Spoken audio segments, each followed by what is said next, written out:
আপনারা কি এতটাই গাধা বা আপনারা কি এতটাই অশিক্ষিত যে আপনারা জানবেন না? ফেসবুক, টিকটক সহ বিভিন্ন সামাজিক যোগাযোগ মাধ্যমে জনপ্রিয়তা খেয়ে পুঁজি করে অনলাইনে গড়ে উঠেছে নানান ধরনের ব্যবসা।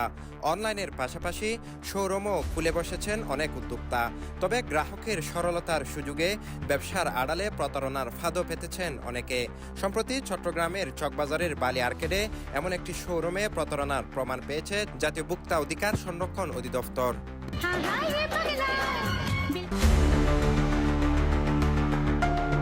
অনলাইনে অর্ডারের পর গ্রাহককে পণ্য সরবরাহ না করার অভিযোগে গেল 22 সেপ্টেম্বর আর্টসপিয়া নামের ওই শোরুমে অভিযান চালায় ভোক্তা অধিদপ্তরের কর্মকর্তারা। অভিযানে অভিযোগের সত্যতা পাওয়ায় ওই প্রতিষ্ঠানকে 50,000 টাকা জরিমানা করা হয়। জানা গেছে এই প্রতিষ্ঠানের কর্ণধার জনপ্রিয় টিকটকার ও কন্টেন্ট ক্রিয়েটর নওরিন আফরোজ প্রিয়া। আমাদের অর্গানিক প্রোডাক্টগুলো যেগুলো পেয়ে যাবেন আপনারা একদম অফার প্রাইসে। অভিযানে দেখা যায় বিএসটিআই অনুমোদন ছাড়াই তেল, সাবান, ঘি সহ আরও বিভিন্ন ধরনের প্রসাধনী বিক্রি করছিল আর্টসপিয়া। শুধু তাই নয়, গ্রাহকদের সাথে প্রতারণা করে বাংলাদেশি কাপড়কে পাকিস্তানি কাপড় বলে বিক্রি হচ্ছিল এই প্রতিষ্ঠানে।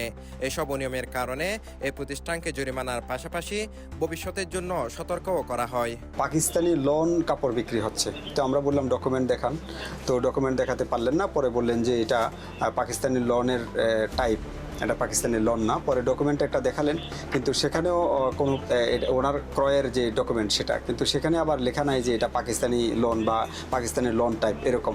অর্থাৎ এই প্রোডাক্টটা আমাদের দেশেরই। তো একটা পর্যায়ে উনি স্বীকারও করেছেন এটা ওনার ঠিক হচ্ছে না, এটা পাকিস্তানি লন বলেই বিক্রি করছে।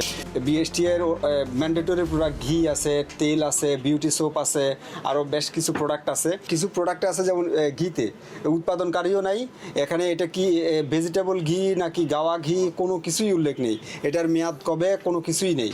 তো বিএসটিআইয়ের ম্যান্ডেটরি প্রোডাক্ট বাচ্চাদের জন্য একটা তেল আছে, সেই তেলটা আসলে একটা তো টোটালি লেভেল নাই, আর একটাতে লেভেল আছে যে মেয়াদ নেই। তো এগুলি তো আসলে বিএসটিআইয়ের অনুমোদন ছাড়া এভাবে প্রোডাক্ট বাজারে ছেড়ে দেওয়া। ওনারা বললেন কিছু কিছু প্রোডাক্টের জন্য অ্যাপ্লাই করেছেন, তো অ্যাপ্লাই করলেই তো এটার অনুমোদন হয়ে যায় না, বাজারে ছেড়ে দিতে পারে না। তো এটা আসলে একেবারে এক ধরনের একটা অন্যায় হচ্ছে এখানে। তো ভবিষ্যতে যেন না হয় আমরা তাদেরকে সতর্ক করেছি, 50,000 টাকা অর্থদণ্ড করেছি। এত অনিয়ম ধরা পড়লেও বিন্দুমাত্র অনুশোচনা নেই শোরুম মালিকের। উল্টো ফেসবুক লাইভে এসে অভিযানে নেতৃত্ব দেওয়া ভোক্তা অধিদপ্তরের কর্মকর্তাদের অশিক্ষিত ও মূর্খ বলে গালি দেন তিনি, যেন চোরের মায়ের বড় গলা।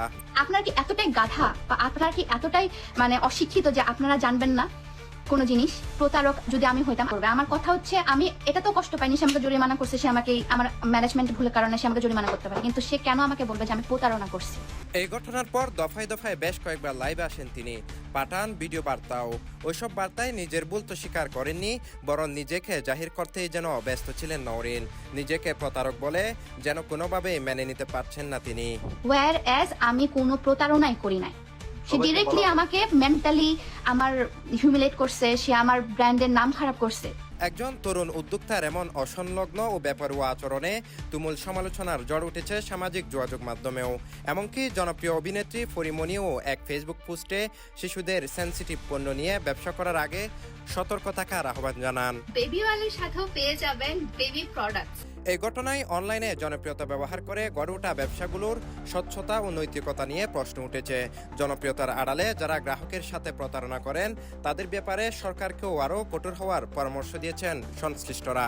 ভোক্তাদের একটু সতর্ক হওয়ার বিষয় আছে এখানে, যে ভালো দোকান বা ভালো পজিশনের দোকানে গিয়েই যে আপনি যাচাই বাছাই করা ছাড়া কিনে ফেলবেন, অসচেতন থেকে কিনে ফেলবেন, এইটা যেন না করেন।